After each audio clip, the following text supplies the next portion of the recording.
Foreign કન્ટ્રીઝમાં સારું career બને જ છે એવી કોઈ ગેરંટી સાથે ડિગ્રી આવે છે?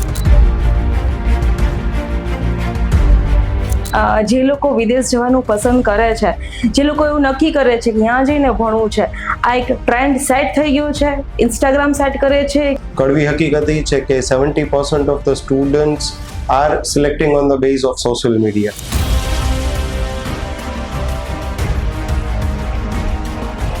ખરેખર ડિગ્રી જે છે કોઈ દિવસ તમને જોબ નથી અપાવતી.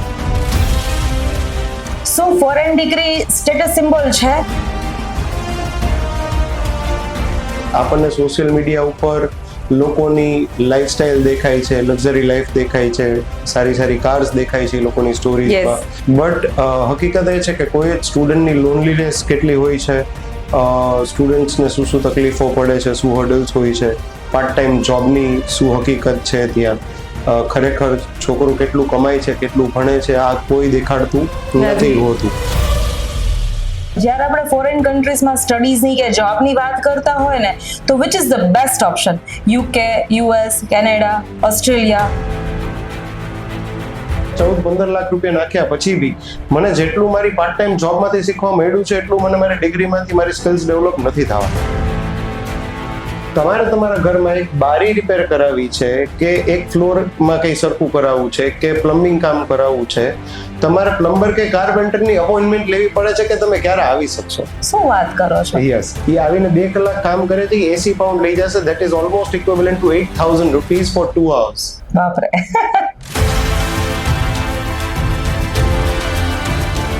University is charging you a fees. They are always going to be nice with you. બરાબર છે, એ તમને રિયલ લાઈફ સ્કિલ્સ નથી શીખવાડવાની. એટલે રિયલ લાઈફમાં કયા કયા પ્રોબ્લેમ્સ આવતા હોય છે, હર્ડલ્સ આવતા હોય છે, એ હર્ડલમાંથી કેમ બહાર નીકળવું, કેમ નવી ઓપોર્ચ્યુનિટી ગોતવી, એ બધું પાર્ટ ટાઈમ જોબથી જ શીખવા મળે છે. આ પણ એક સત્ય છે કે પાર્ટ ટાઈમ જોબ છે એ લાઈફ સેવ કરશે, કરિયર નહીં. Degree opens the door for you, but skill lets you sit into that room. શું બેંક બેલેન્સને લઈને વિઝા રિજેક્ટ થતા હોય છે, આ સાચું છે? એવું નથી બેન કે ઇન્ડિયન એડ્યુકેશન સિસ્ટમમાં બધા કોર્સીસ નથી થતા, પણ એની પાછળના ઘણા બધા બહુ મોટા ઘરનું બાળક હોય એ ત્યાં as a waiter or petrol pump પર કામ કરતું હોય કે ક્યાંય પણ ક્લીનલીનેસના કામ પણ એ લોકો કરતા હોય છે. That's true. પણ એવું ઘણી વખત થયું હોય છે કે અહીંથી ગયેલા સ્ટુડન્ટ્સ અહીંયા જઈને ક્યાંક સ્ટક થઈ જાય છે, ત્યાંથી હેરેસમેન્ટ વધી જતું હોય છે. આવા પરિસ્થિતિઓને ઓવરકમ કેવી રીતે કરી શકાય? શું ફોરેનમાં ડિગ્રી લીધા પછી ઇન્ડિયામાં બેક થાવ ત્યારે ડિગ્રીની વેલ્યુ કેવી હોય છે, કેવી જોબ મળે છે, ઇન્ડિયન ડિગ્રી કરતાં વધારે પોક્સ મેળવી શકે છે? શું વિદેશમાં ડિગ્રી મેળવવી એ વૈશ્વિક કારકિર્દી બનાવવાનું એક સૌથી મોટું ટર્નિંગ પોઈન્ટ છે? ગુજરાતના નાના એવા ગામ કે શહેરમાંથી આવતો વિદ્યાર્થી શું વૈશ્વિક લેવલે એક સારી કારકિર્દી બનાવી શકે? ફોરેનમાં સ્ટડી, રોકાણ, કારકિર્દી બદલતું એક સપનું કે એક આવતા દસકાની સ્ટ્રેટેજી? આ પોડકાસ્ટમાં આપણે આ બધી વાત ઉપર એક સવિસ્તાર ચર્ચા કરીશું. દુનિયા છે ને આજે ગ્લોબલ ક્લાસરૂમ બની ગઈ છે. આ ગ્લોબલ ક્લાસરૂમમાં તમને ક્યાં જગ્યા મળે છે? માત્ર એન્ટ્રી મળે છે કે બેન્ચ ઉપર બેસવાનો મોકો મળે છે? કેનેડા, યુકે, ઓસ્ટ્રેલિયા, યુરોપ લાખો વિદ્યાર્થીઓ અહીંયાથી માઇગ્રેટ થઈને સ્ટુડન્ટ વિઝા કે જોબ કરવા માટે જાય છે. શું બધા સફળ થાય છે અને બધાની સફળતાની જ વાત કહેવામાં આવે છે કે ખરેખર આની પાછળનું કોઈ કાળું સત્ય છે? વિદેશ જવું એટલે માત્ર દેશ બદલવું નથી, પણ તમારા કેરિયરને રીરાઇટ કરી નવી પાટી ઉપર નવા અક્ષરો પાડવા બરાબર છે. કારણ કે અહીંયા લેંગ્વેજથી લઈને કલ્ચર બધું ચેન્જ હોય છે. અહીંની લાઈફસ્ટાઈલ, અહીંયા જે ફેમિલીમાંથી મળતો સપોર્ટ, ત્યાં માત્ર લોનલીનેસ મળે છે. કલ્ચર અલગ હોય છે, ફૂડ સ્ટાઇલ અલગ હોય છે. ત્યાંની સ્ટ્રગલની વાત આ પોડકાસ્ટમાં આપણે કરીશું. સ્કોલરશિપ, PR, ઇન્ટરનેશનલ લેંગ્વેજ ઉપર કમાન્ડ અને ઇન્ટરનેશનલ માર્કેટમાં કેવી રીતે જોબ મેળવવી અને જોબ મેળવવા માટેના કયા સ્કોપ હોય છે, કઈ ડિગ્રીની સૌથી વધારે જરૂરિયાત છે, એ બધી વાત આજે આ પોડકાસ્ટમાં આપણે કરીશું. શું તમે વિદેશમાં તમારું કરિયર બનાવવા માંગો છો? તો આ પોડકાસ્ટ તમારા માટે છે. જો તમારું સપનું માત્ર લોકલ જોબનું નથી પણ ગ્લોબલ કેરિયર બનાવવાનું છે ને, તો આ પોડકાસ્ટ તમારા માટે છે. આજે વિદેશમાં અભ્યાસ અને વિદેશમાં જોબ એ એક ટ્રેન્ડ નહીં પણ ટ્રેન્ડ બની ગયો છે. રીલમાં દેખાતું સત્ય એ ખરેખર સાચું છે કે આની પાછળ ઘૂંટાતું ઘણા બધા રહસ્યો છે? આ બધા આવરણ ઉપર આપણે ચર્ચા કરીશું. મારી સાથે આજે ગેસ્ટ છે mister Parth Sanghani, honest immigration ગ્રુપના ફાઉન્ડર. ઓનેસ્ટ ઇમિગ્રેશન ગ્રુપ રાજકોટમાં છે અને સ્ટુડન્ટ્સ અને કેરિયર કાઉન્સેલિંગની ઘણી બધી સેવાઓ આપે છે. સ્ટુડન્ટને કઈ જગ્યાએ અપ્લાય કરવું, એમની સ્કિલને અકોર્ડિંગ કયો દેશ ચૂઝ કરવો, કરિયર માટે તમારી માટે કઈ બેસ્ટ ઓપોર્ચ્યુનિટી રહેશે અને તમારા માટે કયા ઓપ્શન્સ છે, આ બધી વાત આજે આપણે પાર્થભાઈ સાથે કરીશું. હજી સુધી તમે મારી ચેનલને સબસ્ક્રાઇબ ન કરી હોય તો બેલ આઇકન દબાવીને સબસ્ક્રાઇબ જરૂર કરશો. તમારામાંથી કે તમારા ફ્રેન્ડ્સમાંથી જો કોઈ વિદેશ જવાનું વિચારતા હોય તો આ પોડકાસ્ટ એમની સાથે શેર કરવાનું બિલકુલ ના ભૂલતા. છેલ્લે સુધી આ પોડકાસ્ટ જોજો, કારણ કે આમાંથી ઘણી એવી માહિતી મળશે જે તમને રીલ્સ કે અન્ય કોઈ જગ્યાએથી નહીં મળે. વેલકમ પાર્થભાઈ, કેમ છો? બસ મજામાં ma'am. Thank you so much for inviting. You welcome. પાર્થભાઈ, આ પોડકાસ્ટ શરૂ કરતા પહેલા તમે તમારું એક ઇન્ટ્રોડક્શન આપો કે આ ફિલ્ડમાં કેવી રીતે આવ્યા અને અહીંયા આવીને તમે કઈ કઈ સર્વિસીસ આપો છો? ગોઈંગ બેક બિફોર 10 years, હું બી એક લોઅર મિડલ ક્લાસ કે મિડલ ક્લાસ ફેમિલીમાંથી જ બિલોંગ કરતો છોકરો હતો. બધી જ હાર્ડશિપ્સ, બધા જ ચેલેન્જીસ મેં પોતે અનુભવેલા છે when I chose to go and study abroad. Yes. એટલે ત્યારથી લઈ વેન આઈ કેમ બેક ટુ ઇન્ડિયા મેં બહુ બધી બીટર ટ્રુથ્સ એક્સપિરિયન્સ કર્યા અને એ જ એક્સપિરિયન્સ ઉપરથી એ બધી વસ્તુઓ થ્રુ બીજા કોઈ સ્ટુડન્ટ કે ફેમિલીઝ ના નીકળે. That's why entered in to the field. એટલે 10 વર્ષ પહેલાં મેં એવું નક્કી કર્યું કે I be in to the career counselling field અને ત્યારથી મેં કરિયર કાઉન્સેલિંગ સ્ટાર્ટ કર્યું છે.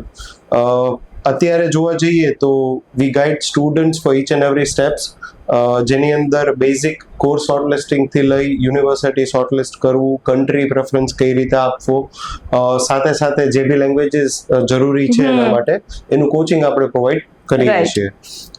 મેઇન ફોટે આપણો કરિયર કાઉન્સેલિંગ અને કરિયર ગાઈડન્સ ઉપર જ રાખેલો છે, નહીં કે જસ્ટ યુનિવર્સિટીમાંથી શું કમિશન મળે છે કે ક્યાંથી કેટલા કમાઈ શકીએ છીએ. બિકોઝ જે છોકરાઓ જે ફેમિલી આ ડિસિઝન લે છે એના માટે આખું લાઈફ ચેન્જિંગ ડિસિઝન હોય છે. સો એક એવું નક્કી કરેલું છે કે we will never try to play with anyone's life and career also obviously. તમને શું લાગે છે, જે લોકો વિદેશ જવાનું પસંદ કરે છે, જે લોકો એવું નક્કી કરે છે કે ત્યાં જઈને ભણવું છે, આ એક ટ્રેન્ડ સેટ થઈ ગયું છે, ઇન્સ્ટાગ્રામ સેટ કરે છે કે કોઈ એવી ઠોસ ઇન્ફોર્મેશન અહીંયા છે? ખૂબ જ સારો પ્રશ્ન. સાચું કહું, મેં અત્યાર સુધી જે નોટિસ કરેલું છે, કડવી હકીકત એ છે કે 70% of the students are selecting on the base of social media. મારું એવું માનવાનું છે કે આપણને સોશિયલ મીડિયા ઉપર લોકોની લાઈફસ્ટાઈલ દેખાય છે, લક્ઝરી લાઈફ દેખાય છે, સારી સારી કાર્સ દેખાય છે લોકોની સ્ટોરીઝમાં, એટલે બધા એની પરથી ડિસિઝન લે છે. બટ હકીકત એ છે કે કોઈ જ સ્ટુડન્ટની લોનલીનેસ કેટલી હોય છે, સ્ટુડન્ટ્સને શું શું તકલીફો પડે છે, શું હર્ડલ્સ હોય છે, પાર્ટ ટાઈમ જોબની શું હકીકત છે, ત્યાં ખરેખર છોકરું કેટલું કમાય છે, કેટલું ભણે છે, આ કોઈ દેખાડતું નથી હોતું.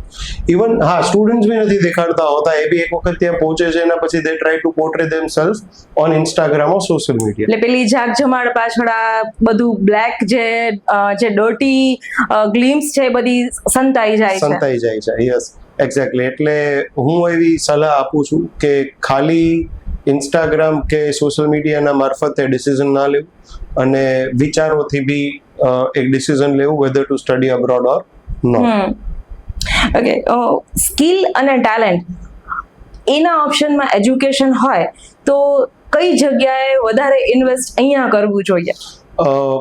આની પહેલા બી મેં ઓપનલી વાત કરેલી છે આ બાબત ઉપર કે skill matters the most. Yes, બરાબર છે. મારી એક એના માટેની વિચારધારણા છે કે degree opens the door for you, but skill let's you seat into it. એટલે સ્કિલ નથી તો તમે રૂમમાં નથી બેસી શકવાના, દરવાજો ખુલી ગયો તો બી. અને રિયલ લાઈફ હકીકત એ છે કે જ્યારે તમને કોઈ નોકરી આપે છે, બરોબર છે, ત્યારે તમને એ તમારા ડિગ્રીના બેસિસ ઉપર નોકરી નથી આપતું, તમારું પ્રોબ્લેમ સોલ્વિંગ એબિલિટી કેટલી છે એના ઉપરથી તમને એ લોકો નોકરી આપે છે. એટલે skill is the most important thing according to me. શું ફોરેન ડિગ્રી સ્ટેટસ સિમ્બોલ છે? આપણે ડિગ્રી ખરીદી રહ્યા છીએ કે સ્ટેટસનો ટેગ? સાચું કહું તો ઘણા લોકો ફોરેન ડિગ્રી લે છે to showcase into the society, એક લેબલ માટે. પણ ખરેખર સાચો પ્રશ્ન એ છે કે તમે લોકો એક લેબલ માટે ઇન્વેસ્ટ કરો છો કે નોલેજ માટે? તમે જ્યારે નોલેજ માટે ઇન્વેસ્ટ કરશો તો એ કરિયર બનાવશે, પણ જો તમે એક સ્ટેટસ માટે એક્સપેન્સ કરશો તો એ જસ્ટ તમારું લોન અને ટેન્શન જ વધારશે, એ તમારું સ્ટેટસ નહીં વધારે. રાઈટ. જ્યારે આપણે ફોરેન કન્ટ્રીઝમાં સ્ટડીઝની કે જોબની વાત કરતા હોય ને, તો which is the best option? UK, US, Canada, Australia, best option કયું રહે?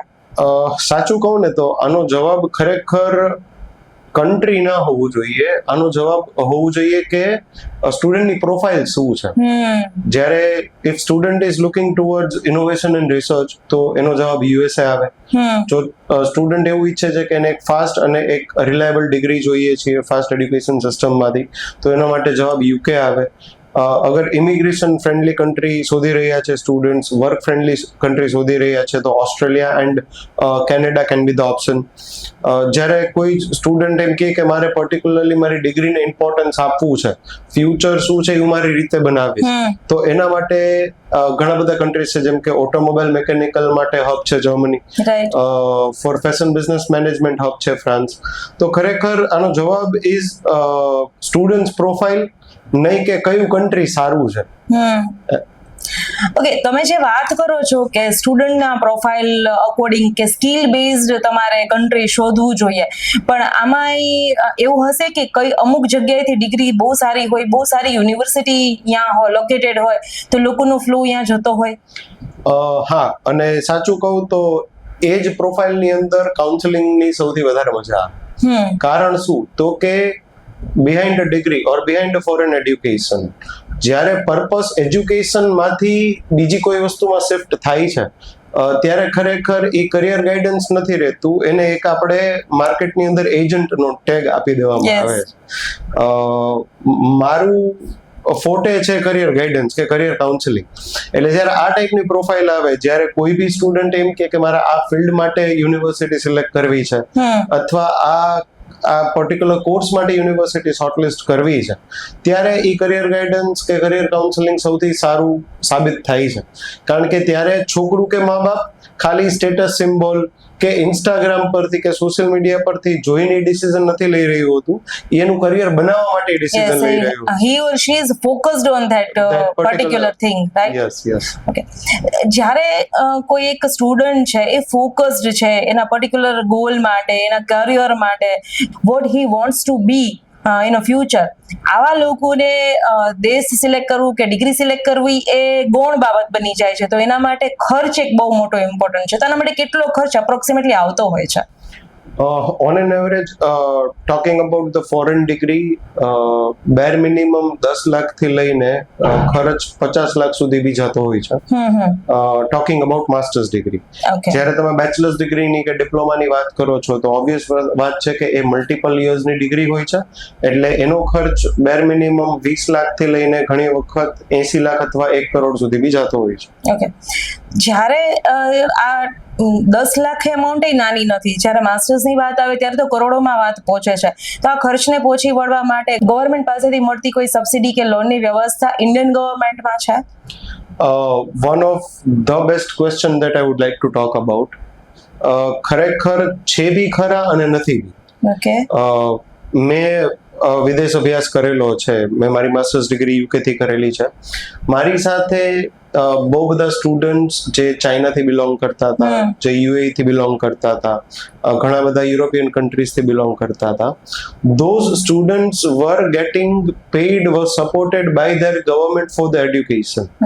The whole studies almost living expense બી ઘણી વખત એજ્યુકેશન બી ઘણી વખત પૂરેપૂરું નહીં તો સબસિડીઝ મળે, સ્કોલરશિપ્સ મળે, પાર્શિયલ રિએમ્બર્સમેન્ટ મળે. નો ડાઉટ અગર ઇન્ડિયન એડ્યુકેશન સિસ્ટમની વેબસાઇટ ઉપર જઈને જોશું તો આવા બધા ઓપ્શન્સ છે ખરા, બટ કેમ મળશે સ્કોલરશિપ, કેમ લોન મળી શકશે? ઇન્ડિયન ગવર્મેન્ટની એક બહુ સારી સબસિડી સ્કીમ છે કે જેમાં તે લોકો ફોરેન એજ્યુકેશન માટે એજ્યુકેશનલ લોન ફક્ત 4% આપે છે, પણ 90% સ્ટુડન્ટ્સને કે પેરેન્ટ્સને આઈડિયા નથી કે કેમ અપ્લાય કરવું, કોના થ્રુ અપ્લાય કરવું, લોનની અમાઉન્ટ કેવી રીતે ડિસ્બર્સમેન્ટ મળશે, એના માટે એલિજિબિલિટી શું છે. એટલે ગવર્મેન્ટને આની ઉપર કામ કરવાની જરૂર છે ખરા. ઓકે, જે આવા સ્ટુડન્ટ્સ છે કે જેનામાં ખરેખર કેલિબર છે, એ ખરેખર પોતાનું ભવિષ્ય એક સુંદર અને સુવર્ણ બનાવી શકે એમ છે, ગવર્મેન્ટ તરફથી સબસિડી, સ્કોલરશિપ બધું મળ્યા પછી ફોરેન કન્ટ્રીઝમાં સારું કરિયર બને જ છે એવી કોઈ ગેરંટી સાથે ડિગ્રી આવે છે? આપણે આના માટે આપણે જે સૌથી પહેલા વાત થઈ કે ખરેખર ડિગ્રી જે છે એ કોઈ દિવસ તમને જોબ નથી અપાવતી. જ્યારે તમે કરિયરની વાત કરો છો કે કરિયર આપે છે, તો એના માટે સ્ટુડન્ટે સ્કિલ ડેવલપ કરવી પડશે.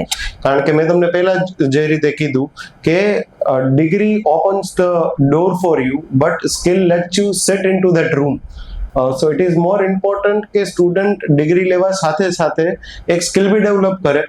જો કોઈ બી સ્ટુડન્ટમાં સ્કિલ ડેવલપ્ડ છે, ભલે ધ ફિલ્ડ ઇઝ વાસ્ટ, બરોબર છે, દરિયો છે એક, બરોબર છે, કોઈ બી એક particular because you are not only the option for the who he is given the job, right? Yes, બરાબર છે. એટલે જો સ્કિલ ડેવલપ કરે છે તો કોઈ બી છોકરું દુનિયામાં ક્યાંય પાછળ નથી રહેતું, રાઈટ, બરાબર છે. એટલે એના માટે ખરેખર કોઈ કન્ટ્રીમાં કેવું કરિયર બનાવશે એ બી ડિપેન્ડ કરે છે કે સ્ટુડન્ટની સ્કિલ શું છે. અને એક વખત સ્કિલ છે તો ઈ છોકરું કોઈ બી કન્ટ્રીમાં પોતાનું કરિયર બનાવી લેશે અને એના માટે એને કોઈ નહીં રોકી શકે. સો ટ્રુ. સ્કોલરશિપ અને લોનની સાથે જે ખર્ચા થતા હોય છે એને પહોંચી વળવા અમુક પેરેન્ટ્સ છે એ એવું પ્રિફર કરતા હોય છે કે બાળક ત્યાં જઈને એક પાર્ટ ટાઈમ જોબ કરે. શું આ પ્રિફરેબલ છે? સાચું કહું તો સ્કિલ ડેવલપમેન્ટ બાળકમાં પાર્ટ ટાઈમ જોબ કરવાથી જ આવે છે.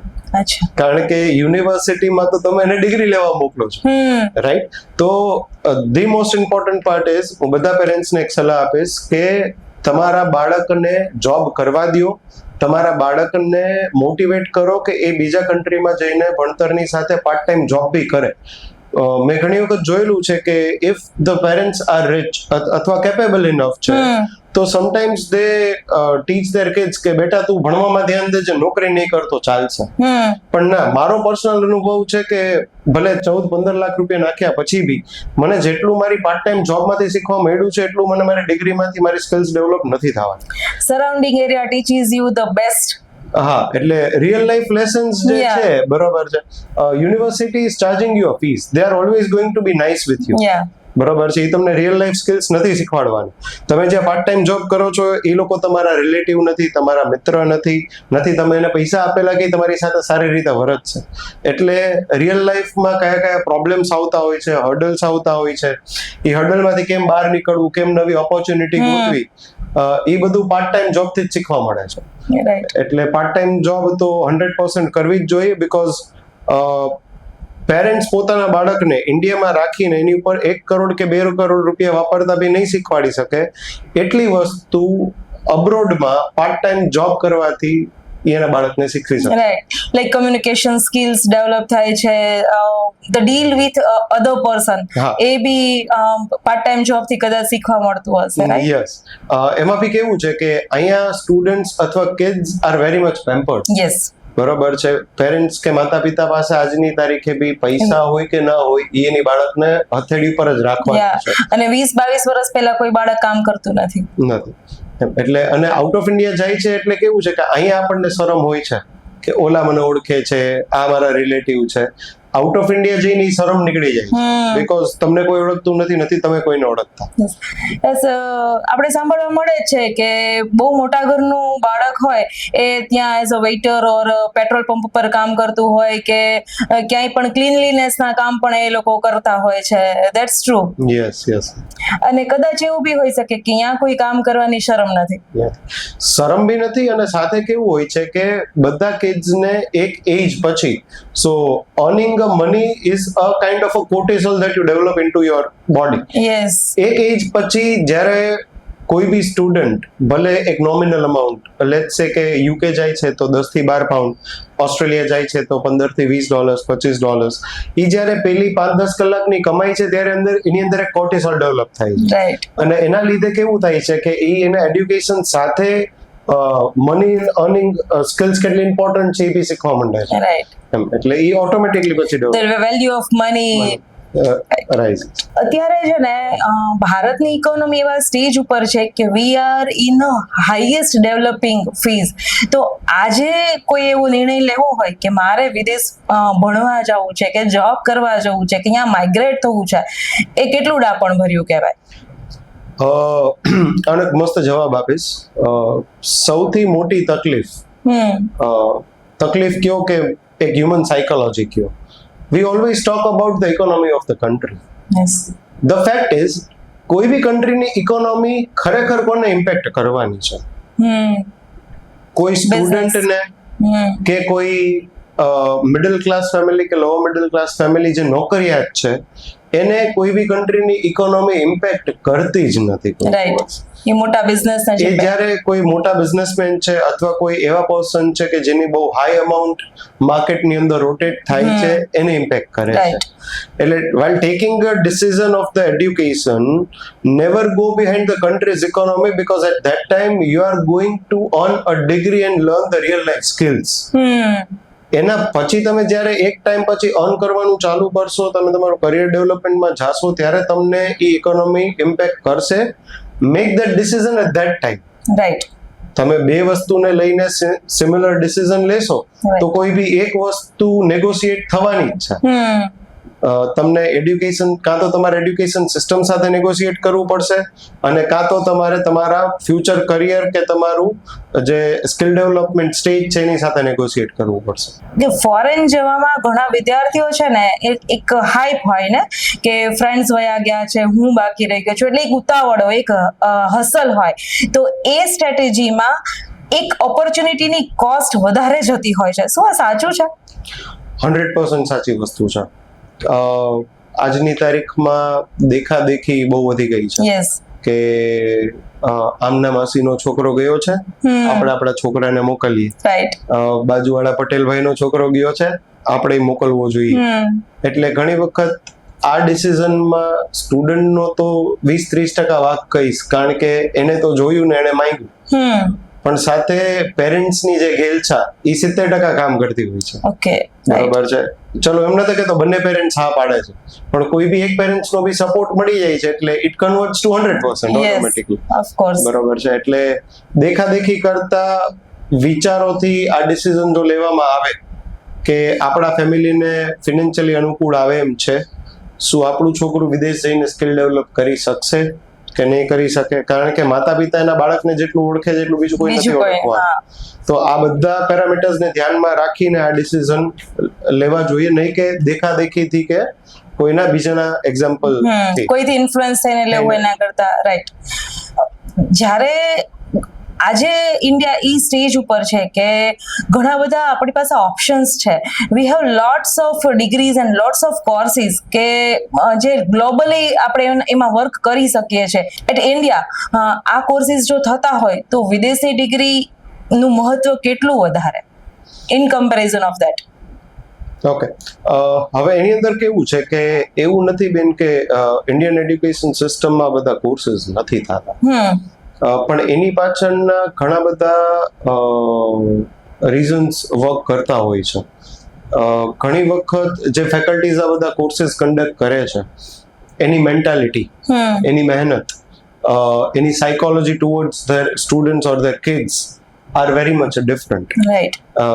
એટલે જ્યારે વાત આવે કે એક સિમિલર કોર્સ ઇન્ડિયામાં કરવો કે આઉટસાઇડ ઇન્ડિયા કરવો, એનું ડિસિઝનમાં આઉટસાઇડ ઇન્ડિયાની ડિગ્રી કે કોર્સિસને વધારે પ્રેફરન્સ આપવામાં આવે છે. બરોબર છે. ઇન્ડિયાની પોપ્યુલેશન બહુ મોટી છે, પ્લસ તમે જો એક વખત માર્કેટ રિસર્ચ જોશો તો Indians are one of the smartest human beings exist on the world. Yes of course. બરોબર છે. આપણું મગજ છે ને ઓલવેઝ એક્સ્ટ્રા દોડતું હોય. આનો જેટલો પોઝિટિવ પાર્ટ છે ને એટલો જ એનો નેગેટિવ ઇમ્પેક્ટ બી છે. જ્યારે કોઈ માણસ કોઈ બી પર્ટિક્યુલર વસ્તુને લઈને એક્સ્ટ્રા વિચારે છે ત્યારે એની ઇમ્પેક્ટ એની નીચેના લોકોમાં, અગર ફેકલ્ટી છે તો એના સ્ટુડન્ટ્સમાં, અગર એમ્પ્લોયર છે તો એના એમ્પ્લોઈઝમાં એ વસ્તુ દેખાય છે. એને આપણે એક બહુ સારું નામ આપશું, એક્સપ્લોઇટેશન. યસ. બરાબર છે. એટલે ઇન્ડિયામાં આ બધું હોવા છતાં બી આપણું જે ઓવરવિવરિંગ માઇન્ડ અથવા ઇન્ડિયન માઇન્ડસેટ જે કહીએ એના લીધે ઓવર થિંકર માઇન્ડ, ચેનલાઇઝ એ વસ્તુ નથી થઈ શકતી.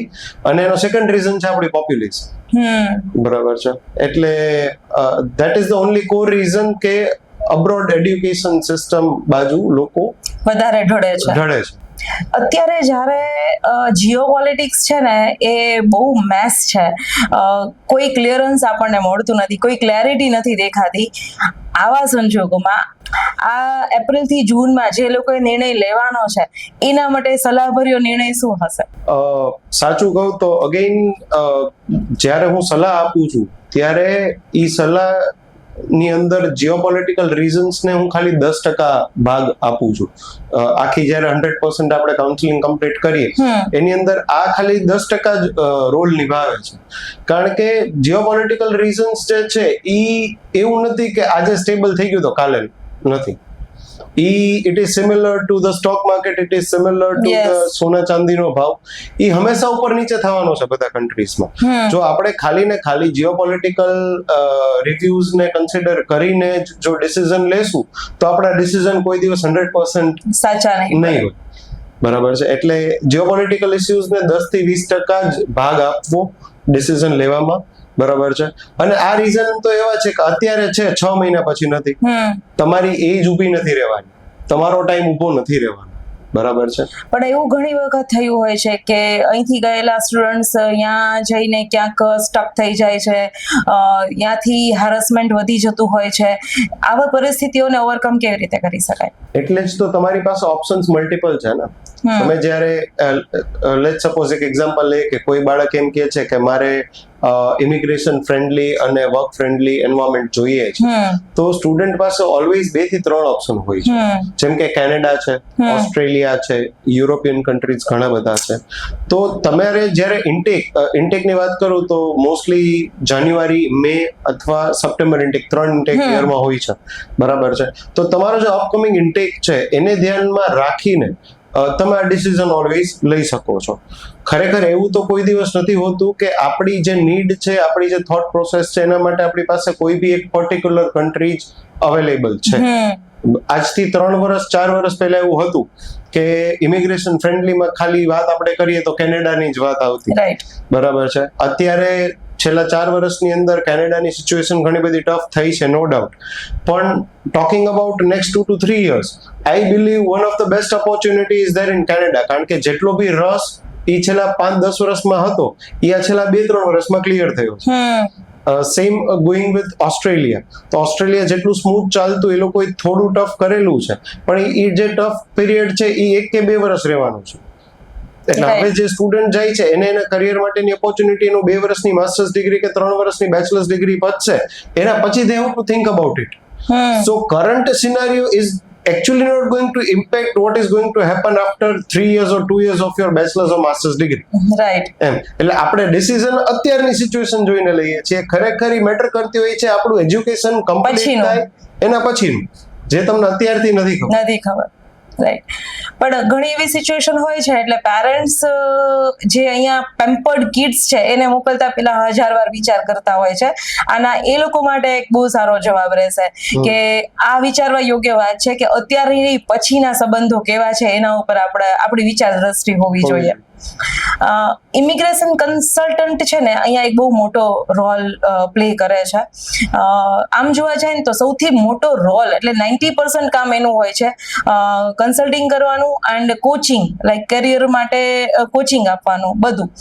તો અહીંયા કોઈ રેડ ફ્લેગ્સ છે કે સ્ટુડન્ટે આનાથી અવેર હોવું જોઈએ? મારા માટે બહુ અઘરો પ્રશ્ન છે, યસ, કારણ કે મારી જ ફિલ્ડ છે. બટ ના, હું સત્ય બોલવા પહેલા 1 મિનિટ અચકાઈશ નહીં. ખરેખર સૌથી મોટો રોલ જ સ્ટુડન્ટ કે પેરેન્ટ્સની લાઈફમાં પ્લે કરે છે ઇમિગ્રેશન કન્સલ્ટન્ટ કયો, એજન્ટ કયો, કરિયર ગાઈડ કયો કે કરિયર કાઉન્સેલર કયો. પોડકાસ્ટની શરૂઆતમાં જ ઇવન તમે અથવા હું બી બોલ્યો છું કે I am a career counsellor, not an educational or immigration agent. Right. કારણ શું છે, જ્યારે એક એજન્ટ કે ઇમિગ્રેશન કન્સલ્ટન્ટ બને છે તો એ એક બિઝનેસમેન બને છે. જ્યારે હું બિઝનેસમેન તરીકે જો સ્ટુડન્ટ અને એના પેરેન્ટ્સને ટ્રીટ કરીશ તો ક્યાંક ને ક્યાંક એ બધા ડિસિઝન્સ બેઝડ રહેશે કે ક્યાંથી વધારે કમિશન જે ફ્રૂટ આવે છે એના ઉપર, ક્યાંથી વધારે બેનિફિટ્સ મળે છે, ક્યાંથી વધારે ઇઝીલી ફાઇલ પાસ થઈ શકશે, ક્યાંથી 100% વિઝા થઈ શકશે. કારણ કે વિઝા એક મોટો રોલ પ્લે કરે છે, બધું કમ્પ્લીટ થતા બી વિઝા નથી મળતા હોતા. તો જ્યારે આ બધા વસ્તુઓના બેઝથી જો કોઈ બી ઇમિગ્રેશન કન્સલ્ટન્ટ એના ડિસિઝન્સ કોઈ સ્ટુડન્ટ કે પેરેન્ટ્સ ઉપર થોપે છે ત્યારે ઈ બહુ જ મોટો રેડ ફ્લેગ થઈ જાય છે. એટલે I always request two parents and kids કે તમે જ્યારે કોઈક કન્સલ્ટન્ટ કે કોઈક એજન્ટને તમારી ફાઇલ આપો છો ત્યારે ઓલવેઝ સી કે એ પર્સન તમને ગાઈડન્સ કે કાઉન્સિલિંગ આપે છે કે એ તમારો એજન્ટ કે કન્સલ્ટન્ટ બને. રાઈટ, બરાબર છે. અને અહીંયા ડોક્યુમેન્ટેશન નું કેટલું મહત્વ છે? Documentation plays the most vital role. કારણ કે ડોક્યુમેન્ટેશન થી ખાલી તમારી વિઝા ફાઇલ કે ખાલી તમારું એડમિશન બેઝ નથી થતું. ડોક્યુમેન્ટેશન ડિસાઇડ કરે છે કે તમને કેટલી સ્કોલરશિપ મળશે, ડોક્યુમેન્ટ્સ ડિસાઇડ કરે છે તમને કઈ કે કેટલી રેન્કિંગ વાળી યુનિવર્સિટીમાં એડમિશન મળશે, ડોક્યુમેન્ટ્સ ડિસાઇડ કરે છે કે તમારું આગળનું ડિગ્રી ખતમ કર્યા પછીનું કરિયર શું કહેશે. કારણ કે અહીંથી જ્યારે તમે અપ્લાય કરતા હોવ છો ત્યારે તમારી પાસે બધા જ ચાન્સ હોય છે to gather up your documents, to prepare it well, to make changes if it needed. ઘણી વખત એવું હોય છે કે બાળક ખૂબ જ ટેલેન્ટેડ હોવા છતાં એના કાઉન્સલરે કે એના કન્સલ્ટન્ટે એની સાથે કોમ્યુનિકેશન જ નથી કરેલું કે ભાઈ તમે એક્સપર્ટ શેમાં છો, તો ઈ બાળક એની સીવી ઉપર કે રિઝ્યુમ ઉપર ડિસ્પ્લે ત્યારથી જ નથી કરતું હોતું. હવે એક વખત અહીંથી જે વસ્તુ આગળ ગઈ એ જ વસ્તુ એ જ લીટી આગળ જવાની છે. It is not going to break. બરાબર છે. એટલે તમારું કાઉન્સેલિંગ મેટર એટલે જ કરે છે કે ભાઈ તમારામાં સ્કિલ્સ શું છે, તમારામાં ટેલેન્ટ શું છે, તમે કયા સર્ટિફિકેટ્સ મેળવેલા છે, એની ઉપરથી તમારી પહેલા પ્રોફાઇલ બિલ્ડઅપ કરો એન્ડ ધેન સ્ટાર્ટ અપ્લાઇંગ. અચ્છા, એટલે અહીંયા એક્સ્ટ્રા કરિક્યુલર એક્ટિવિટીઝ માટે પણ એક નાનો રોલ છે. 100% છે. કારણ કે આપણને એટલું ઇમ્પોર્ટન્સ નથી કદાચ એ સર્ટિફિકેટ્સનું, બીકોઝ અગેન પોપ્યુલેશન વધારે છે. જ્યારે તમે આઉટસાઇડ ઇન્ડિયા સ્ટેપ કરો છો ત્યારે કન્ટ્રીઝના પોપ્યુલેશન ઓછું છે એના લીધે સ્કિલ્સ બી ઓછી છે. એટલે આપણે અહીંની બહુ નાનામાં નાની સ્કિલ ઘણી વખત આઉટ ઓફ ઇન્ડિયા બીજા કોઈ બી કન્ટ્રીમાં બહુ મોટી સ્કિલ ગણાય છે. એકાદો એક્ઝામ્પલ આપશો? 100%. બહુ વિયર્ડ લાગશે તમને સાંભળવાથી. Plumber, okay, mechanics, automobile engineers, એમનો પગાર ધોરણ કે એમની ઇન્કમ સોર્સ ઇન્ડિયામાં 15 થી લઈને 25,000 સુધીની છે. તમે જ્યારે આઉટ ઓફ ઇન્ડિયા સ્ટેપ કરો છો ત્યારે કાર્પેન્ટર્સ કે આ કોઈ બી જાતની સ્કિલને સૌથી હાઈએસ્ટ ઇમ્પોર્ટન્સ આપવામાં આવે છે. And you won't believe it is equivalent to doctors. What? તમારે તમારા ઘરમાં એક બારી રિપેર કરાવવી છે કે એક ફ્લોરમાં કંઈ સરખું કરાવવું છે કે પ્લમ્બિંગ કામ કરાવવું છે, તમારે પ્લમ્બર કે કાર્પેન્ટરની અપોઇન્ટમેન્ટ લેવી પડે છે કે તમે ક્યારે આવી શકશો. શું વાત કરો છો? યસ. એનાથી ઉપરાંત એમના જે રેટ્સ છે, hourly rates, it is way more than the other professional jobs or white collar jobs. For example, in UK, a carpenter or a plumber charges you 30 to 40 pounds per hour. એ આવીને 2 કલાક કામ કરે છે, 80 pound લઈ જશે. That is almost equivalent to 8,000 rupees for 2 hours. બાપરે. Again, એટલે જ skill is more important than a degree. આ કોઈ લોકો પાસે ડિગ્રી નથી પણ સ્કિલ છે. તો એઝ અ ડોક્ટર જે લોકો 8-10 વર્ષ ભણ્યા છે એના લેવલનું આ લોકો કમાઈ શકે છે? યસ, કારણ કે તમે અલ્ટિમેટલી જોવા જાઓ તો ડોક્ટર બી એક સ્કિલ જ છે ને, કેમ બધા ડોક્ટર નથી બની શકતા. એટલે that is the importance in to other countries which teaches you. એટલે જ તો એનું ઇમ્પોર્ટન્સ સ્કિલ્સ નું છે. આપણને નથી દેખાતું બીકોઝ બહુ ઇઝીલી અવેલેબલ થાય છે. અહીંયા આપણે બાર્ગેન કરતા હોઈએ. અહીંયા આપણે બાર્ગેન કરતા હોઈએ છીએ. આપણે એક પ્લમ્બરને બોલાવીએ, પ્લમ્બર આપણને 100 રૂપિયા વધારે કોસ્ટિંગ કહી દે, આપણે પાછું જવાનું કહીએ. આઉટ ઓફ ઇન્ડિયા ઈ ખાલી આવીને તમારી સાથે વાત કરે છે, તમે એને ના પાડો છો તો બી they charges you £20. My god. અને એ સિસ્ટમ હવે ઇન્ડિયામાં ચાલુ થઈ ગઈ છે. તમે બી રિયલાઇઝ કર્યું હશે. તમે કોઈને ઘરે બોલાવશો તો તમારે એને મિનિમમ ₹200 નું પેમેન્ટ કરવું જ પડશે. રેધર તમે એની પાસેથી કામ કરાવો છો કે નથી કરાવો. ઓકે, ચલો આપણે પાછા વિઝા ઉપર આવીએ. તો જ્યારે આ બહુ પ્રાઇમરી ક્વેશ્ચન છે કે વિઝા માટે મોસ્ટલી કયા કયા ક્વેશ્ચન્સ પૂછવામાં આવે છે, કે એવું શું પૂછવામાં આવે છે કે લોકો એનાથી આમ થોડાક આમ ફંબલ થઈ જાય છે, લોકોને ડર લાગે છે વિઝાના ટેસ્ટમાં અપિયરન્સ માટે? સાચું કહું તો વિઝાના ક્વેશ્ચનર્સમાં એવા કોઈ જ પ્રશ્નો નથી હોતા કે જે સ્ટુડન્ટ કે એના પેરેન્ટ્સની લાઈફ સાથે રિલેટેડ ના હોય. એડ્યુકેશનલ કન્સલ્ટન્ટ કે ઇમિગ્રેશન કન્સલ્ટન્ટે વિઝા ઇન્ટરવ્યુઝને એટલું હાઈપ અપ કરી દીધું છે માર્કેટમાં કે લોકો 10 વખત પ્રિપેરેશન કરે છે અને 20 વખત એને વાંચીને ગોખવાની ટ્રાય કરે છે. ખરેખર એક પ્રશ્ન એવો તમે વિચારો, તમે બી આજ સુધીમાં એક વખત તો વિઝા ઇન્ટરવ્યુ ફેસ કરેલો જ હશે, રાઈટ? એમાંથી કયો પ્રશ્ન એવો હતો કે જે તમારા અથવા તમારા હસબન્ડ કે તમારા કિડ્સ કે તમારી લાઈફ સાથે રિલેટેડ નતો, કે જેનો જવાબ તમારી પાસે નતો, રાઈટ? એની અંદર તમે શું ભણેલા છો, તમે શું ભણવા જાવ છો, તમારે કેમાં ભણવું છે, તમારે કેમાં યુનિવર્સિટીમાં એડમિશન લેવું છે, તમારા પેરેન્ટ્સની ઇન્કમ શું છે, તમારું ફિનાન્શિયલ બેકગ્રાઉન્ડ શું છે. આની બહારના કોઈ પ્રશ્નો હોતા જ નથી. પણ બાળકને પહેલેથી જ બીવડાવી દેવામાં આવે છે કે તારે વિઝાનું ઇન્ટરવ્યુ છે, એનું પ્રિપેરેશન તારે આ રીતે કરવું પડશે. રેધર દેન એને પ્રોપરલી એની જ પ્રોફાઇલનું પૂરેપૂરું નોલેજ તમે આપી દો તો they will be able to clear there visa interview very easy. શું ખરેખર એટલું સિમ્પલ હોય છે? કારણ કે જે લોકો અપિયર કરતા હોય છે ને એ લોકો લિટરલી બારે બેઠા બેઠા દે આર સિવિયરિંગ, એમ કે હવે જવાનું છે, મારો ટર્ન આવશે, આ ટાઈપની લોકોની લાગણી હોય છે. હા, બીકોઝ કેવું છે કે એ વસ્તુ એને કોઈ દિવસ પહેલા ફેસ નથી કરી. એટલે 30% એક તો આને હું કન્સિડર કરીશ. 30 to 40% અગેન જે એક હાઈપ ઉભો કરેલો છે કે વિઝા ઇન્ટરવ્યુ છે. એના સિવાયના જે 20% છે ને ઈ હ્યુમન સાયકોલોજી છે. બાળકને ખબર છે કે એ એક એવી જગ્યાએ બોલવા જવાનું છે જ્યાંથી જો એનો ઇમ્પેક્ટ નેગેટિવ આવ્યો તો it will make a huge difference into there life. Right. એટલે એનું ઇમ્પોર્ટન્સ વધારે છે. કારણ કે એનો જો જવાબ ના આવે છે તો બહુ બધો ટાઈમ, મહેનત, પૈસા, એનર્જી અને ઇમોશન્સ આની સાથે જોડાયેલા છે, એક ના શબ્દ સાથે. એટલે આની હાઈપ કે આની બીક વધારે છે. નેક્સ્ટ ક્વેશ્ચન જ મારો એ છે કે આ સ્ટુડન્ટ વિઝા જ્યારે લોકો આના માટે પ્રોસિજર કરતા હોય છે, આના ઉપર વર્ક કરતા હોય છે, ત્યારે લોકોના મનમાં એવું જ હોય છે કે આ મારું પાસ થઈ જાય, હવે હું આમાંથી નીકળી જાઉં, બટ આ વિઝા રિજેક્ટ થવાના ચાન્સીસ હોય છે. તો એના કારણો શું છે? વિઝા રિજેક્ટ થવાના મલ્ટિપલ રીઝન્સ છે. એ બેઝિકલી સ્ટાર્ટ થાય છે સ્ટુડન્ટના પર્સન્ટેજ કેટલું છે, સ્ટુડન્ટનું બેકગ્રાઉન્ડ શું છે, પેરેન્ટ્સની ફિનાન્શિયલ સિચ્યુએશન કેવી છે. જ્યારે કોઈ બી ગવર્મેન્ટ વિઝા રિજેક્ટ કરતી હોય છે ત્યારે મેજરલી જોતી હોય છે કે સ્ટુડન્ટ અગર, ચલો બધા કન્ટ્રીઝે બધા જ સ્ટુડન્ટ્સને એક પાર્ટ ટાઈમ જોબ માટે અલાઉ કરી દીધા, પણ સ્ટુડન્ટ અગર પાર્ટ ટાઈમ જોબ નથી કરતો તો શું એના ફેમિલી એની ફિનાન્શિયલ્સ કવર અપ કરવા માટે કેપેબલ હોય છે કે નથી. સાથે ઘણી વખત ગવર્મેન્ટ એ બી જોતી હોય છે કે સ્ટુડન્ટે પહેલા શું સ્ટડી કરેલું છે ને હવે શું સ્ટડી કરવા આવી રહ્યું છે. બેમાં ડિફરન્સ હોય તો કદાચ પોસિબિલિટી છે કે અહીંયા રિજેક્ટ થાય. હા, એટલો મોટો રોલ પ્લે નથી કરતું એ વસ્તુ. રીઝન બિંગ કે કોઈ દિવસ લાઈફમાં એ વસ્તુ એવી ન હોવી જોઈએ કે મેં BBA કર્યું તો મારે MBA જ કરવું, મેં BCA કર્યું તો મારે MCA જ કરવું. આ એક ઇન્ડિયન એડ્યુકેશન સિસ્ટમ ઓર ઇન્ડિયન મેન્ટાલિટી છે, પણ ખરેખર એવું લાઈફમાં ના હોવું જોઈએ. એટલે હવે ધીમે ધીમે all the governments are changing towards it.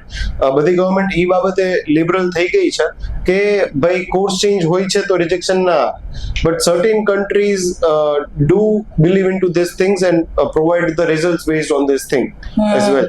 એટલે જો ખરેખર ડિગ્રી ચેન્જ કરવાની જરૂરિયાત નથી હોતી તો ડિગ્રી ચેન્જ ના કરો. ઇફ યુ ફીલ દેટ તમારે ઓપ્શન ચેન્જ કરવો છે, કરિયર ચેન્જ કરવું છે તો જ કરો. Otherwise it can be a reason for the rejection as well. શું બેંક બેલેન્સ ને લઈને વિઝા રિજેક્ટ થતા હોય છે, આ સાચું છે? હા, ઘણી ખરી વખત બેંક બેલેન્સને લઈને વિઝા રિજેક્ટ થતા હોય છે. એનો મૂળ કારણ છે કે કોઈ બી કન્ટ્રી, ઓસ્ટ્રેલિયા છે, UK છે, કેનેડા છે, USA છે, એની વિઝાને લઈને એક સ્ટ્રિક્ટ ગાઈડલાઈન હોય છે કે અગર તમારું બાળક 2 વર્ષ ભણવા આવે છે તો એની મિનિમમ આટલી ફીસ, આટલો લિવિંગ એક્સપેન્સ અને આટલો એક્સ્ટ્રા એક્સપેન્સ તમારે બેંક બેલેન્સ તરીકે શોકેસ કરવો પડશે. ઘણા પેરેન્ટ્સ એ શોકેસ નથી કરી શકતા. ઘણી ખરી વખત એવું બી હોય છે કે બેંક બેલેન્સ તો શો કરે છે પણ એમના જે IT રિટર્ન્સ છે એ સેમ સ્ટોરી ઉપર નથી. હવે તમે IT રિટર્ન્સ 5 લાખના ભરો છો, તમે બેંક બેલેન્સ 50 લાખનું દેખાડો છો, સો ડઝ ધેટ રિયલી મીન કે ભાઈ તમે 10 વર્ષથી સેવિંગ જ કર્યું, તમે પૈસા જ નથી વાપર્યા? સો આ બધા કારણોના લીધે વિઝા રિજેક્શન આવતું હોય છે અને એટલે જ બેંક બેલેન્સનું ઇમ્પોર્ટન્સ ખૂબ જ છે visa filing. Like as a career counsellor કે ઇમિગ્રેશન કન્સલ્ટન્ટ વાત કરીએ આપણે તો એક 3 Idiots ની બહુ સરસ લાઈન છે કે કાબિલ હોને કે लिए पढ़ो, कामयाब होने के लिए सक्सेस जख मार के आपके पीछे आएगी. આ લાઈન ને કે આ ડાયલોગ ને એઝ અ કેરિયર કાઉન્સિલર તમારે કોઈને સમજાવવું હોય તો તમે કઈ રીતે સમજાવો? આપણે જ્યારે એ મૂવી જોયું ને, જ્યારે 3 Idiots આવ્યું ત્યારે we all so that line કે ભાઈ કાબિલ હોને કે लिए पढ़ो, कामयाब होने के लिए नहीं, सक्सेस जग मार के तुम्हारे पीछे आएगी. એ ટાઈમે મૂવી જોઈને આપણે બધાને એમ થયું ઓહો શું લાઈન છે, આપણે સ્કિલ્સ ડેવલપ કરશું, આ કરશું, તે કરશું. પણ ખરેખર જોવા જઈએ તો એ ટાઈમે we upload at a lot, but ખરેખર આપણે કેટલી આપણી લાઈફની અંદર એ લાઈન ને ઇમ્પ્લિમેન્ટ કરી છે? ખાલી જોયું છે કે જાણ્યું પણ છે? ખરેખર જોવા જઈએ તો આપણને આપણી education system real life skills નથી શીખવાડતી. Definitely yes. Which school, college or institute taught you how to handle your emotions? Which school, college or institution or university taught you કે ભાઈ રિયલ લાઈફમાં કઈ રીતે સેવિંગ કરવું, કઈ રીતે ઇન્વેસ્ટમેન્ટ કરવું, આપણા રિલેશનશિપની અંદર ઇમોશન્સ કઈ રીતે મેનેજ કરવા? કોઈ જ નહીં. એટલે જ મારું એ કહેવાનું છે કે એક એડ્યુકેશન સિસ્ટમની અંદર કે રિયલ લાઈફ સ્કિલ્સની અંદર ઇન્વેસ્ટમેન્ટ કરીને ડેવલપ થતા રહ્યું. કારણ કે જો તમે આજે ડેવલપ નથી થતા, if you are not investing into your real life education, તો તમે ઓલરેડી પાછળ રહી ગયા છો, તમે એ રેસમાં જ નથી. કારણ કે દુનિયામાં એવા લોકો છે જે કોન્સ્ટન્ટલી પોતાની સ્કિલ્સ, પોતાના એડ્યુકેશનમાં કોન્સ્ટન્ટ ઇન્વેસ્ટમેન્ટ કરે છે અને ડેવલપમેન્ટ કરે છે. રાઈટ. આમ કહીએ ને કે ઘણા બધા એવા કિડ્સ છે, ઘણા બધા એવા સ્ટુડન્ટ્સ છે જે એક ફોકસ લઈને ચાલતા હોય છે, પણ એ ફોકસ પણ એને ધારી સફળતા નથી આપતું. કારણ કે ખાલી ફોકસથી કાંઈ નથી થતું, એની સાથે સાથે તમારે એની આજુબાજુની સ્કિલ્સ પણ ડેવલપ કરવી પડે. લાઈક ગ્રુપ બનાવવું પડે, નેટવર્ક બનાવવું પડે. જે ફિલ્ડમાં તમે જવાના છો એ ફિલ્ડની પૂરી માહિતી હોય એનાથી બધું નથી થઈ જતું, પણ એ ફિલ્ડનું પૂરું નેટવર્ક હોય ને તો જ બધું કામ મગબ થાય છે. આનો મારી પાસે થોડોક second side of the coin વાળો રિસ્પોન્સ છે. It all depends upon આપણે કેટલું અચીવ કરવું છે. રાઈટ. સક્સેસનું મેઝરમેન્ટ જે છે ને એ ડ્યુઅલ સાઇડ હોય છે. સક્સેસના 2 પન્ના. પેલું કે તમે જો શું સક્સેસને બાકી બધા લોકોની નજરેથી જોવો છો કે લોકોને શું જોવું ગમશે, બરોબર છે? તમારે પોતાનો દેખાડવો કરવો છે કે તમારું જે ઇન્ટરનલ પીસ ઉપર સક્સેસ કઈ જગ્યાએ છે એની ઉપર એ વધારે ડિપેન્ડ કરે છે. અગર એઝ અ બિઝનેસમેન વિચારીએ તો it is always the success is always measured with how much is earning or she is earning. બરાબર છે. એક કોઈ આર્ટિસ્ટિક પર્સન છે એનું સક્સેસની ડેફિનેશન શું હોય તો કે ઈ એના આર્ટમાં કયા લેવલ સુધી એને હાસિલ કરેલું છે. એટલે ઇટ ઓલવેઝ ડિપેન્ડ્સ કે ભાઈ આપણા માટે સક્સેસ કઈ સાઈડ ઓફ ધ કોઈન છે. What you have decide your goal. Exactly. Right. ફરી આપણે ઇમિગ્રેશન કન્સલ્ટન્ટ અને કરિયર કાઉન્સિલિંગમાં જો આવી જઈએ તો ફરી એકવાર મારા મનમાં આ ક્વેશ્ચન આવે છે કે પાર્ટ ટાઈમ જોબ જે આપણે પહેલા પણ વાત કરી, શું આ ખર્ચને ઓવરકમ કરવા માટે કે ઘટાડવા માટે કે તમારો જે ઓરિજિનલ ખર્ચો છે એને ઘટાડવા માટે સક્ષમ છે? સાચું કહું તો 100% સક્ષમ નથી હોતું. મારી જ ફિલ્ડની અંદર બહુ બધા લોકો એવું સ્ટુડન્ટ્સને શોકેસ કરતા હોય છે કે તમે જાઓ, તમારી પાર્ટ ટાઈમ જોબથી તમારો બધો ખર્ચો તો કવર થઈ જાય છે. મેં જ્યાં સુધી રિયલાઇઝ કરેલું છે કે ભાઈ બહુ બધા સ્ટુડન્ટ્સ એક વખત પહોંચ્યા પછી બી ટચમાં રહેતા હોય એમની સાથે વાતચીત કરીને મેં એક રિસર્ચ કરેલું છે કે ખરેખર એવું થતું હોય છે કે સ્ટુડન્ટ જ્યારે ભણતું હોય છે ત્યારે એમનો 50 to 60% જ એક્સપેન્સ કવર થતો હોય છે. પણ હા, it is the best part of this is કે જેવું સ્ટુડન્ટનું એડ્યુકેશન ખતમ થાય છે એના વિધિન 6 મંથ જ એમનો બધો જ ખર્ચો કવર થઈ જાય છે, બીકોઝ એ ટાઈમે એ ફૂલ ટાઈમ જોબ કરવા માટે કેપેબલ હોય છે. એટલે જ્યારે બી આ ડિસિઝન લેવાતું હોય છે ત્યારે પેરેન્ટ્સે એટલી ધીરજતા તો રાખવી જ પડશે કે જ્યાં સુધી છોકરું પોતાનું ભણતર ખતમ કરશે ત્યાં સુધીમાં એને 50 to 70% જેટલો એક્સપેન્સ જ કવર કરેલો હશે. Rest of the expense will be covered within 6 months of completing the education. Right. As per your opinion, કે તમે પહેલા કીધું કે પાર્ટ ટાઈમ જોબ છે એ પર્સનલ સ્કિલ્સ ડેવલપ કરે છે, પર્સનલ ઓપિનિયન બીજાના તમારા ઉપર જે ઇન્ફ્લુઅન્સ થાય છે એ એક સ્કિલ ડેવલપ કરે છે. સેકન્ડ તમે કીધું કે ભલે નાનો પણ થોડો ઘણો ખર્ચો એમાં એક એડ થશે તો તમને એક મદદ મળશે, રાઈટ? બટ શું આ પણ એક સત્ય છે કે પાર્ટ ટાઈમ જોબ છે એ લાઈફ સેવ કરશે, કરિયર નહીં? અગેન પાર્ટ ટાઈમ જોબના પ્રોઝ અને કોન્સ બંને છે. અગર સ્ટુડન્ટ પાર્ટ ટાઈમ જોબ એટલે કે 20 hours ઓર મેક્સ 25 hours પર વીકમાં સીમિત રાખે છે તો એના કરિયરને ક્યાંય ઇમ્પેક્ટ નથી કરવાનું. ઉલટન અગર એની પોઝિટિવ સાઈડ જોવા જઈએ તો સ્ટુડન્ટ અલગ અલગ નેટવર્ક્સ બનાવી શકશે જેને ફ્યુચરમાં ફૂલ ટાઈમ જોબ માટે હેલ્પફુલ થઈ શકશે. બહુ બધી એવી સ્કિલ્સ ડેવલપ કરી શકશે કે જે એને ફ્યુચરમાં એ કન્ટ્રીમાં કામ કરવા માટે હેલ્પફુલ થઈ શકે. હવાની નેગેટિવ સાઈડની વાત કરીએ તો જો સ્ટુડન્ટના મગજમાં પૈસાનું ઇમ્પોર્ટન્સ વધી ગયું તો સ્ટુડન્ટ પાર્ટ ટાઈમની બદલે ઇલીગલી ફૂલ ટાઈમ જોબ કરવા માંડશે અને એ એની ડિગ્રી અને એના ભણતર ઉપર ઇમ્પેક્ટ કરશે. અને આ જ વસ્તુ પછી એના ફ્યુચરમાં એનું કરિયર ડેવલપમેન્ટમાં બી 100% ઇમ્પેક્ટ કરશે. એટલે આ એ ડિપેન્ડ કરે છે કે છોકરું એની પાર્ટ ટાઈમ જોબને બી કઈ પેટર્નમાં ઢાળે છે. બરોબર. મે બી એવું બી થાય કે જે પાર્ટ ટાઈમ જોબ લીધી છે એમાં ઇન્ટરેસ્ટ ફૂલ ટાઈમ આવવા લાગે અને એ ડિગ્રી ન લઈ શકે કે જે એના માટે ભણવા ગયા છે. હા, એટલે એવું બી થતું હોય છે. But at the end of the day વાત ઈ જ આવીને ઉભી રહી છે કે તમારા મુતાબિક સક્સેસ તમે કોને ગણો? રાઈટ. તમે જો સક્સેસ એ વસ્તુને ગણી કે તમારી full time job, you are earning good, you are settling in to that country, તો પછી why does field even a matter? Right. તમારું મેઇન ગોલ જ એ હતો કે તમારે સેટલ થવું. તમે જો તમારી ફિલ્ડથી એટલા સ્ટક્ડ છો કે તમારે એક પર્ટિક્યુલર ફિલ્ડમાં જ આગળ વધવું હતું ને એને તમે ચેન્જ કરી નાખેલી છે, then it is a negative part. Right. બરાબર છે. એટલે ઈ પાછો ગઈને જ આપણા પ્રશ્ન આવીને ઊભું રહી જાય છે કે ઇન્ટરેસ્ટ. યસ. ફોરેન ડિગ્રીઝ કે ફોરેનમાં કરિયર છે ને એ આજે એક બહુ મોટું આમ ટ્રેન્ડિંગ પાર્ટ છે. પણ શું ફોરેનમાં ડિગ્રી લીધા પછી ઇન્ડિયામાં બેક થાવ ત્યારે ડિગ્રીની વેલ્યુ કેવી હોય છે, કેવી જોબ મળે છે, ઇન્ડિયન ડિગ્રી કરતા વધારે પક્ષ મેળવી શકે છે? આની અંદર છે ને એ જવાબ ડિપેન્ડ કરે છે કે સ્ટુડન્ટ જ્યારે આઉટસાઇડ ઇન્ડિયા ગયો ભણવા માટે અથવા ફોરેન ડિગ્રી માટે ત્યારે એનું કરિયર કાઉન્સેલિંગ કેટલું સ્ટ્રોંગ થયું. રાઈટ. જો એને કોઈ બી એક ઇમિગ્રેશન કન્સલ્ટન્ટે પોતાના બેનિફિટ ઉપરથી મોકલેલું હશે તો ઓબ્વિયસ છે કે એનું એડમિશન કોઈ સારી QS ગ્લોબલ વર્લ્ડ રેન્કિંગ વાળી યુનિવર્સિટીમાં નહીં થયેલું. ઓબ્વિયસ છે કે એનું જે કોર્સ સિલેક્શન હતું એ ખોટું હશે. ઓબ્વિયસ છે કે એની જે સ્કિલ ડેવલપ એ કોર્સથી થવી જોઈએ નહીં થઈ. તો ધેટ કાઇન્ડ ઓફ સ્ટુડન્ટ્સ એનો બહુ હાઈ ચાન્સ છે કે ઇન્ડિયા આવીને પરફોર્મ નહીં કરી શકે, હી ઓર સી વિલ ફેલ. પણ જો આ જ બધી બાબતોનું ધ્યાન પહેલેથી રાખવામાં આવેલું હશે, બરાબર છે, તો ઇન્ડિયા પાછો આવીને સ્ટુડન્ટ ઓલરેડી સ્કિલ્ડ છે, આપણે જેમ વાત થઈ, તો પછી સ્ટુડન્ટ એનું કરિયર ઇન્ડિયામાં બી બનાવી જ લેશે. અગેન આઈડિયા છે જ કે India is one of the highest developing country in to the world.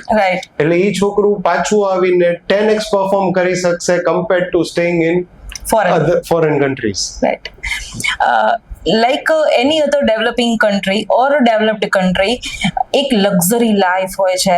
India કરતા ક્લીનલીનેસ વધારે હોય છે, ડિસિપ્લિન વધારે હોય છે, લક્ઝરી વધારે દેખાતી હોય છે. એની ચકાચોંધમાં જે આપણે અંજાઈ જાય છીએ અને એ જ વ્યક્તિ જ્યારે ઇન્ડિયા પાછો આવે છે ત્યારે એક નર્વસનેસ સાથે આવે છે, જ્યારે એને બેક ટુ હોમ આવવું પડે છે ત્યારે, કે એક બહુ સારું એમ્બિયન્સ, બહુ સારું એટમોસ્ફિયર છોડીને અહીંયા આવ્યા છીએ એમ. તો આ નર્વસનેસ એના કેરિયર ઉપર કેવી ઇફેક્ટ આપે છે? પોઝિટિવ અને નેગેટિવ બે. મારો જ એક્ઝામ્પલ આપીશ. જ્યારે હું UK થી મારી ડિગ્રી ખતમ કરીને પાછો આવ્યો હતો, બહુ બધી જગ્યાએ જોબની ટ્રાય કરેલી હતી, પણ ક્યાંક ને ક્યાંક કોન્સ્ટન્ટલી 2 વર્ષની લાઈફસ્ટાઈલ જીવા પછી એ જે સ્ટાર્ટિંગ ફેઝ છે એ સ્ટુડન્ટને કાઇન્ડ ઓફ ડિપ્રેશન તરફ લઈ જાય છે, જેનાથી છોકરું અથવા એના પેરેન્ટ્સ બી વિચારવા માંડે છે કે ભાઈ મારે મારા બાળકને ઇન્ડિયામાં નથી રાખવું, પાછો બહાર મોકલી દે. પણ એવા ટાઈમે તમે જો એક વખત તમારી સ્કિલ્સ તમે જે ડેવલપ કરીને આવ્યા છો એને અહીંયા ઇમ્પ્લિમેન્ટ કરવાની ટ્રાય કરો છો તો એનું રિઝલ્ટ બમણું મળતું હોય છે. સ્ટાર્ટિંગના 2 મહિનાઓ મને બહુ જ ડિફિકલ્ટ લાગ્યું. મને નહોતું સમજાતું કે હું શું કરીશ, કેમ કરીશ, કારણ કે મેં પહેલા IT કરેલું છે, પછી હું MBA કરવા UK ગયેલો છું. નાવ આમ back to pavilion. I do not know what is trending in India because I was in UK since last 2 years. I was developing my skills to stay in UK for 2 years. Right. એટલે ઇન્ડિયામાં શું કઈ રીતે કેમ ચાલે છે એ પાછું develop કરતા ના સમયમાં છોકરાને ડિફિકલ્ટ લાગશે, પણ એ વસ્તુનો ઓવરકમ કરવામાં એમના પેરેન્ટ્સ જ હેલ્પ કરી શકે છે અથવા એમનો ફ્રેન્ડ્સ હેલ્પ કરી શકે છે, એમનું સરાઉન્ડિંગ હેલ્પ કરી શકે છે. રાઈટ.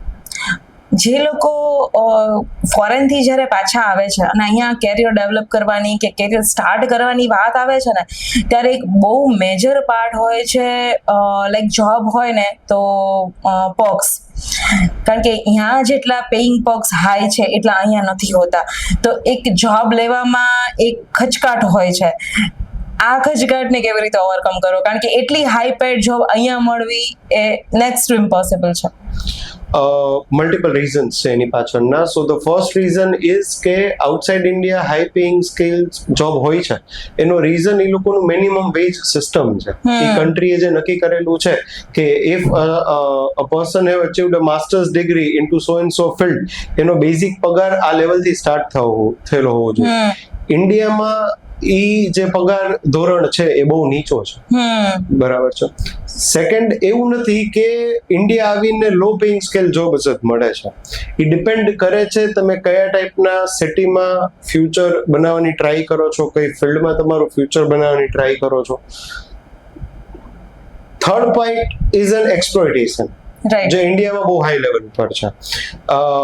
ફોરેન કન્ટ્રીઝમાં એક બહુ સારી સિસ્ટમ છે કે તમે ભલે એક જુનિયર લેવલથી જોઈન કરો છો, if you are talented, if you got the skills, the person working with you or the manager જેની અંડરમાં તમે કામ કરો છો એ તમને એક નેક્સ્ટ સ્ટેપ ઉપર લઈ જશે.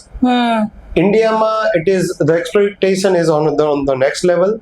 અહીંયા તમે ગમે એટલા સ્કિલ હશો તો there are people કે જે તમને પુલ ડાઉન કરવાની ટ્રાય કરે. No doubt I believe last 2 years ની અંદર આ સિચ્યુએશન બી ઇન્ડિયામાં ચેન્જ થાય છે કે ભાઈ હું હવે જોતો આવું છું ફ્રેન્ડ્સ કે ઇવન રિલેટિવ્સ કે even students who are actually talented are getting paid એના ટેલેન્ટ પ્રમાણે. એટલે હવે ઇન્ડિયામાં એટલી તકલીફ નથી રહી, બટ લેટ્સ સે નેક્સ્ટ 2 to 3 years એ બધું રિઝોલ્વ થઈ જશે, બદલાશે, પણ એને ટાઈમ આપવો પડશે. તમારી સાથે વાત કરવાની ખૂબ મજા આવી. હજી અહીંથી અટકતું નથી. Will have a rapid fire. એક ક્વિક ક્વેશ્ચનર્સ લઈએ.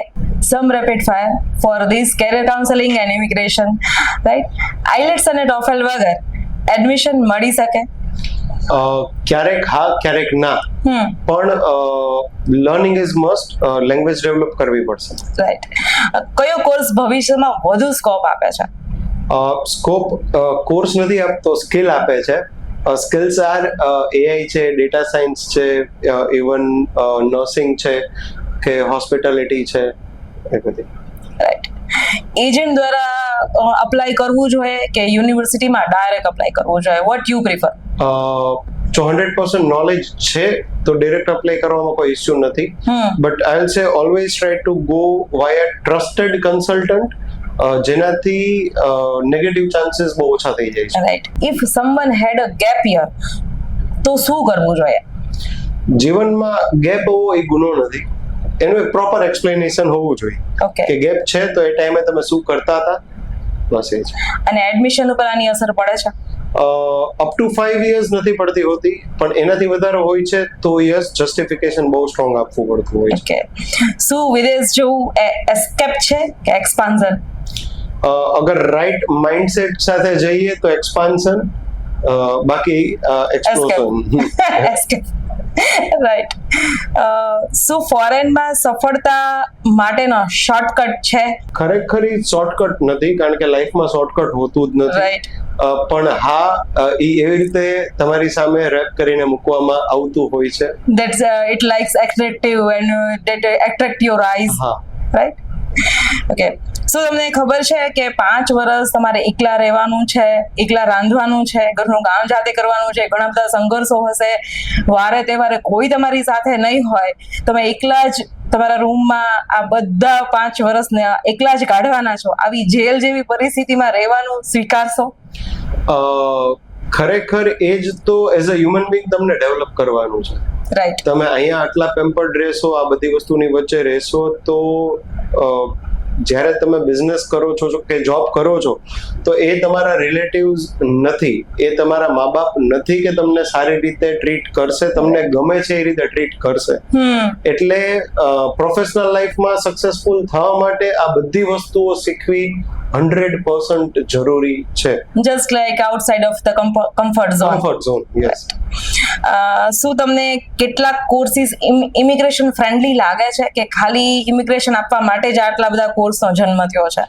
હા, કારણ કે બધા જ કન્ટ્રીઝની એક સ્પેશિયાલિટી હોય છે. વાત કરીએ યુએસ કેનેડાની, તો they are developing as an IT hub. તો ત્યાં માટેના આઈટી રિલેટેડ બધા જ કોર્સ છે એ એક ઇમિગ્રેશન ફ્રેન્ડલી પ્રૂવ થઈ શકે છે. એ જ રીતે yes, obviously courses are based on that. Okay. Foreign જવા માટે જેમ પાસપોર્ટ જરૂરી છે એમ કેટલી ભૂખ જરૂરી છે, હંગર કેટલું જરૂરી છે? ડબલ જરૂરી છે, પાસપોર્ટથી બી વધારે. કારણ કે જો એ હંગર નથી તો ફોરેન પહોંચવા સુધીના જે બધા સ્ટેપ્સ છે એની અંદર જ તમે બ્રેકડાઉન થઈ ગયા હશો. ઘણી વખત સ્ટુડન્ટને એવું લાગે કે બસ મારી હવે મેં આઇલ્સ આપી, મેં એડમિશન અપ્લાય કર્યું, મને ઓફર લેટર મળ્યો, ફીસ ભરી દીધી, વિઝા મળી ગયા, all the hard work is done. પણ ના, અહીંથી સ્ટાર્ટ થાય, અહીંથી જ તો એકચ્યુઅલ હાર્ડ વર્ક સ્ટાર્ટ થાય છે. આ બધું તો part and parcel of the process છે જે તમને ઈ ચેનલ સુધી પહોંચાડે છે. કેટલા છોકરાઓ એવા છે, કેટલા સ્ટુડન્ટ્સ એવા છે કે અહીંથી માત્ર પિકનિક માટે જાય છે, પછીના ગોલ્સ ભૂલી જાય છે? 20 to 30% students. Again, a beta part, there are parents, there are families out there કે જે પોતાના બાળકને પૈસા માટે કે એવી રીતે નથી મોકલતું, એ એમને ખાલી એક એક્સપોઝર લેવા અને એક ડિગ્રી લઈને પાછું આવે સો દેટ એમના લગ્ન ઇઝીલી થઈ શકે ને માટે. એટલે લગ્ન માટેની કંકોત્રી, visa card. Okay, thank you so much પાર્થભાઈ, ખૂબ જ મજા આવી. અને તમે જે માહિતી આપી છે ને, આઈ થિંક સો લગભગ આપણે બધા જે કવર કરી લીધા છે પોઈન્ટ્સ, છતાં પણ કોઈ પોઈન્ટ્સ બાકી રહી જતા હોય, તમારા મનમાં કોઈ પણ ક્વેશ્ચન હોય તો ડિસ્ક્રિપ્શનમાં પાર્થભાઈના નંબર, ઓનેસ્ટ ઇમિગ્રેશન સર્વિસીસની ટોટલ માહિતી, સોશિયલ મીડિયા હેન્ડલ્સ અને એડ્રેસ મોજૂદ છે. તમે ડાયરેક્ટ એનો કોન્ટેક્ટ કરી શકો છો. આ પોડકાસ્ટ જોયા પછી તમારો વ્યૂ શું છે? શું ફોરેન ભણવા જવું જોઈએ?